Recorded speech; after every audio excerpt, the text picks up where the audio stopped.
I spent some time in Roanoke, Virginia, one of the most beautiful places I've ever lived.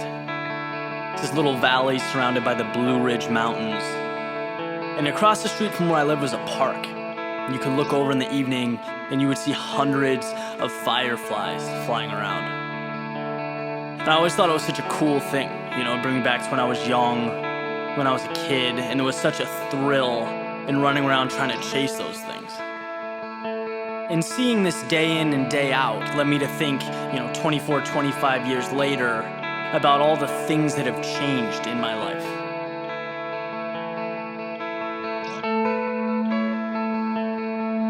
Back then, life was pretty straightforward. As a child, you place your value on what feels right in the present. You're not thinking about 2 years down the road or wondering what others are going to think. Your creativity and your sense of exploration are running on all cylinders. Then something happens. We begin to understand the way of things. We see what's valued in society. We see what's expected. We see how success is defined. And so begins our ascent up the ladder. And rung by rung we climb, looking above us, below us to see where others are, see how fast they've moved in relation to us. And eventually this coincides with how we see ourselves. And as you know, how you see yourself is the best indicator of what you will become. Which is why when so many people aren't happy with their day-to-day, that's a huge red flag. That's breathing, that's not living. Folks have been climbing this ladder their entire lives and never stopped to ask if it's where they were meant to be. Maybe the top of the community ladder isn't what you want, but you never thought, you only acted. And if you don't think, if you don't ask yourself the question, you will climb and you will climb and you will climb until you burn out. I try and spend a few minutes every day thinking about this. It's the most important thing I can spend time on. It's my life. It's more important than green paper. It means more than the opinions of others. It's the backbone of everything. Everything around me and the meaning I give it stems from how I identify myself, who I am. Which brings me back to those fireflies, to running around on a hot summer evening, not having a care in the world. There is something intrinsically perfect about those moments. Life is about peak experiences, joy, excitement, so that you never lose that spark, because it's all that separates us from every other being on the planet. If we don't have that, what do we have? What separates us from ants moving dirt? Monotonous action based on instinct. There's just no thrill in that. Why not create a life that allows you to feel that excitement every day? Don't act because you're supposed to. Act because you so desperately want to that there's no other option. Because you couldn't live without the adventure. You couldn't pass on the experience. Here's a secret. If you become fixated on a life that means nothing to you, at some point, you will probably get to the top. And from there, you will have a beautiful view of everything you missed out on. So maybe there is something to the whole chasing firefly routine. Maybe a 4-year-old running after a glowing bug with a jar deserves more credit than he's given.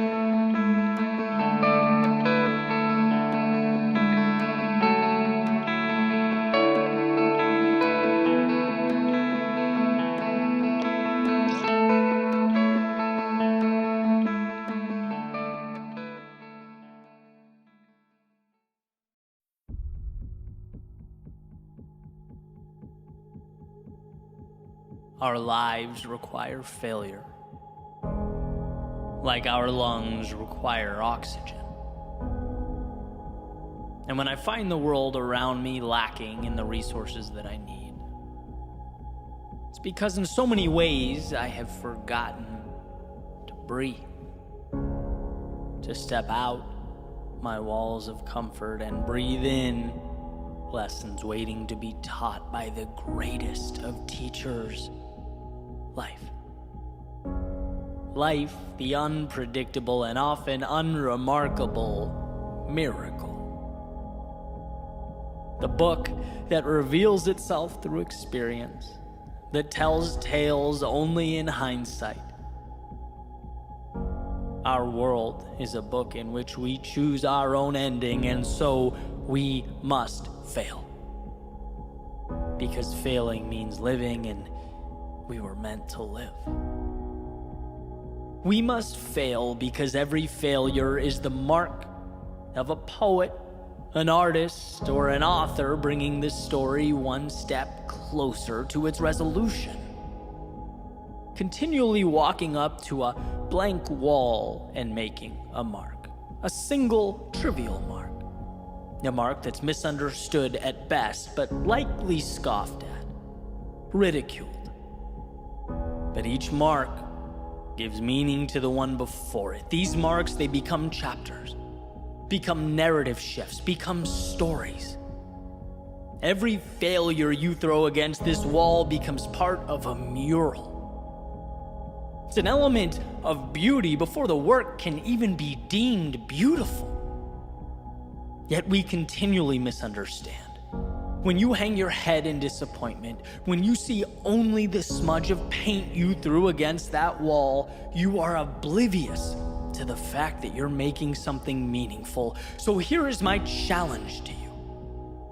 I dare you, in the midst of the Mona Lisa you are creating, to see it before it's done.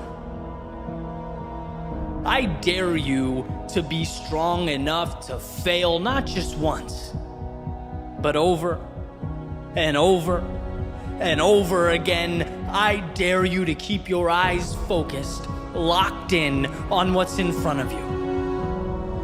When everyone you know hides their failures, when they scream of every little win for all the world to hear, I dare you to understand what they do not, to cherish your failures, to maintain trust in the unseen. And when all you want is to get there, I dare you to see your greatness before you arrive. I dare you to look in the mirror and see the hero inside you right now. I dare you to do that. I dare you to take your struggle and see amidst the pain your purpose that will lift you up when you've fallen and will carry you forward when you're lost. I dare you to see light when there appears only darkness, and when none presents itself, I dare you to light the spark, to be the answer you need. I dare you to stand up to the human tendency to embrace security over adventure and predictability over growth. I dare you to walk into the darkness of night, knowing that today's unknown becomes tomorrow's foundation. And when it hurts, like truly hurts, when you look around and can't remember why you began or what's pulling you forward, I dare you to close your eyes and imagine looking back and thanking yourself for taking this path. Every low is a courageous step towards transformation, and if you've forgotten that, I hope this reminds you why it all matters. I hope you remember why this mark, the one you're making right now, is part of the masterpiece you've been longing for. It's taking you exactly where you need to be.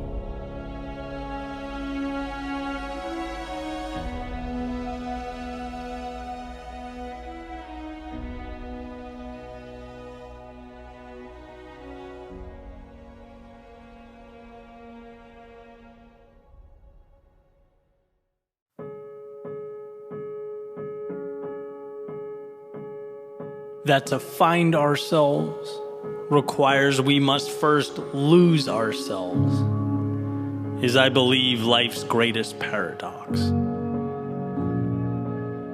Leaving that carousel of comfort, the predictability of what we know, the certainty of who we believe ourselves to be, for a promise with no real guarantee of being kept, well, it's nothing short of irrational.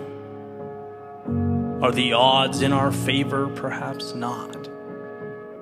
But by stepping off, by placing our bets on a different track with a different prize at a different time, we have increased those odds from 0 to, well, I guess we decide. And see, the world teaches us that it's advantageous to spin.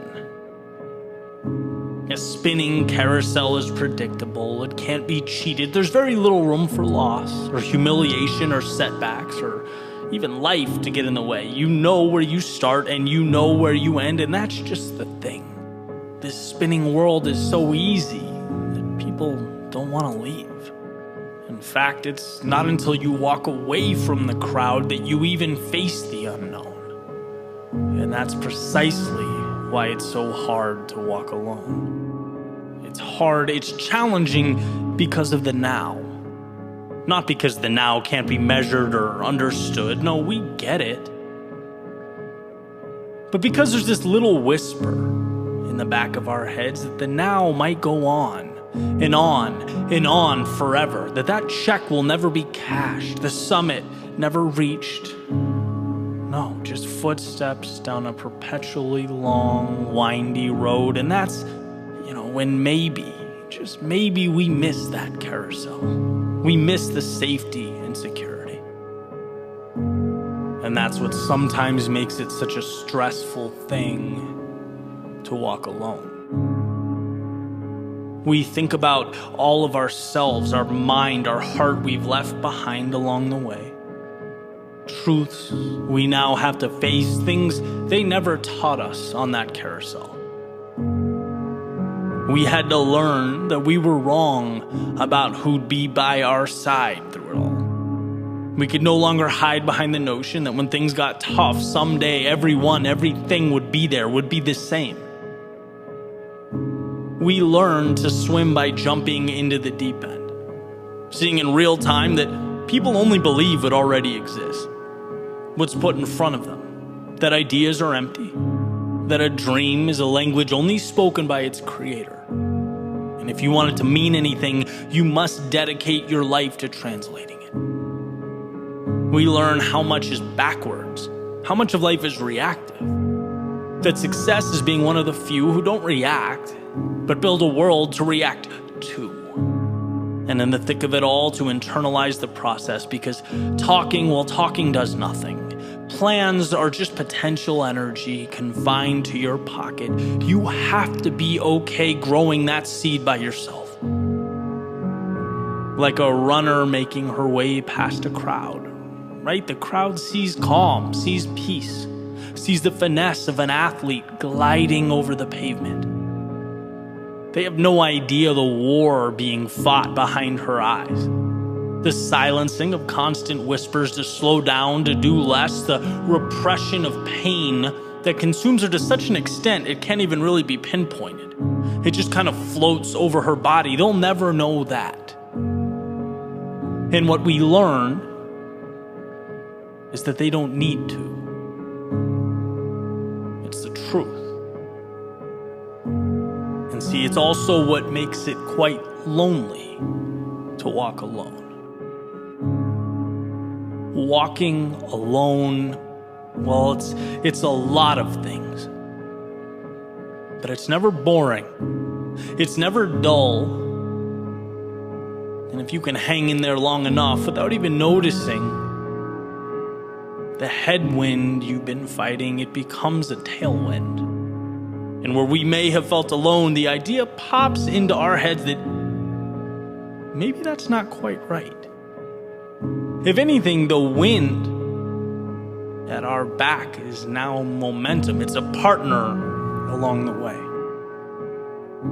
That carousel, yeah, it's still spinning, but somewhere else. some far-off place beyond our field of vision. And no, things don't ever become easy. We wouldn't want that. But difficulty is interpreted differently now. Not a burden, but a cost, and one we'd gladly continue to pay. And that space that once felt so empty, so desolate, so helpless, well, now it's made up of people who see what you see, who hopped off their own carousels and wandered through the desert. They too navigated through the impossible and the never been done. It's funny how at some point we always find each other. And I suppose now, having traded the carousels for the adventure, we can walk alone together. Us against the world. Standing up in defiance of the odds, chasing that glimmer of hope. All in on a pursuit to find what most won't and see what most can't. Not because we were made different, but because we chase down the idea of different.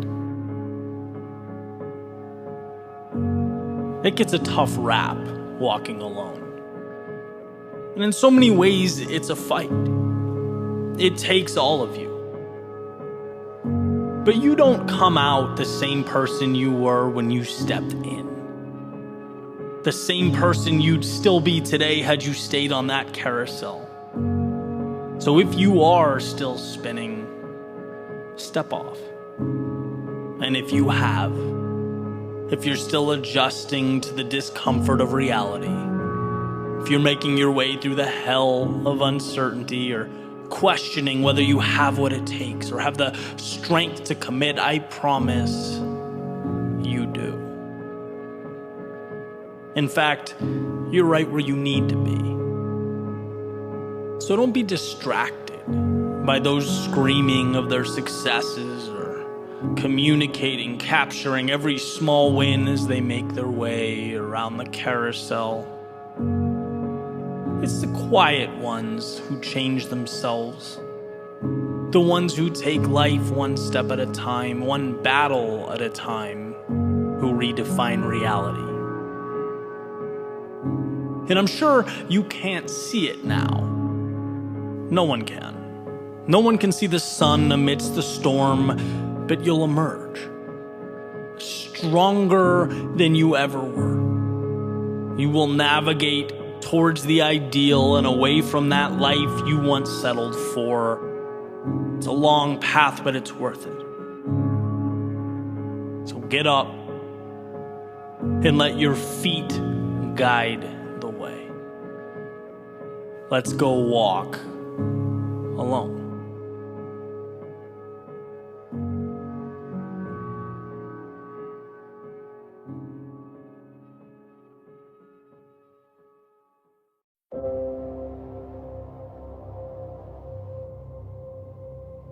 Sometimes when you don't know where you're going,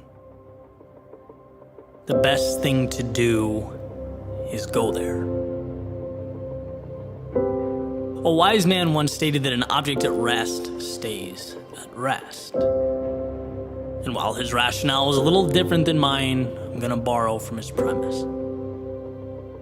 Right? Because when you move, even if you don't know where you're going, you put yourself on a collision course with something. You put into existence an entity to react to. Some call it destiny. Others call it fate. I call it simply initiative. Because if your journey is hypothetical, you have nothing to celebrate nor correct. A sailboat can adjust its sails once it leaves the harbor, right? It can learn from and manipulate its surroundings, make sure it arrives at a destination, right? It learns and adapts along the way. But from the harbor, it speculates. It expounds upon a path that might be straighter might be faster, might be more thought out and tied together than the crazy sailors who took off for the horizon, but in actuality, it goes nowhere. In the real world, it is stagnant, and I could be wrong, but I'd make the argument 10 out of 10 times that the real world is where we want our results. And my proof? Well, a journey that started with insurance and evolved into music and songwriting and audio production, then video production, then creative writing, then a sweet spot that kind of combined everything. A spot that didn't make its way to my inbox with an exact address. A spot that required a lot of failure and lessons learned and disappointment, but man, more than that, so much fun. Right? My proof is sitting down right now in real time, letting my fingers create a bridge from nothing to something of value. By the way, after sitting here staring at a blank screen for hours, it's just starting. Could I be wrong? Could I screw up? Could I wildly miss the mark? Yes. In fact, it happens more than I'd like to admit. But here's the beauty, even if I am wrong, I now have something to work with. Something has been brought into existence. And well, that means I'm officially further along than I once was. And I've heard over and over again that there is no perfect moment, that you have to just go. And the idea, it makes sense. It's impossible not to understand, but it's one of those things that until you feel it doesn't mean anything. How can you miss something you've never experienced? Well, to put it in a way that helped me understand, you aren't going because, what do you have to lose? You're going because everything is to be gained. The answers that you pick up along the way, like the little coins you pick up in Super Mario, right? You have to start collecting pieces of a puzzle that you can then arrange. I truly believe that one of the most important ideas we need to hold on to moving forward is personal agency, self-belief. And I say that because I feel like I'm watching it slip. There are cases where we literally don't know or understand that it's within our own ability and control to change our lives. No person or group or letter in the mail is going to come along and green light your idea. In fact, you might not even really know what your idea means or how it will look. And that's not only okay, it's amazing. It's the marble that you get to chisel away at to create something. See, life is not the perfect execution of a plan. Life is the courage to make your way into a world that no one really understands or knows anything about. And I'm not talking physics or biology or quantum mechanics. I'm talking about the real life that is emergent from those areas of study, right? There is no perfect formula for happiness. But it will always be true that immobility or standing still is antithetical to progress. And there is plenty of data that supports the idea progress equals happiness. We want to move towards something. So that's what this is about, right? Here's to not being scared of what we don't know. Because somewhere in the realm of what we don't know exists what we need most. So yeah, stop waiting for the perfect moment. And yes, begin. But not because it's an ultimatum. Do it because the things that make life fun and intriguing and exciting and ultimately worthwhile, they live on the other side of your front door.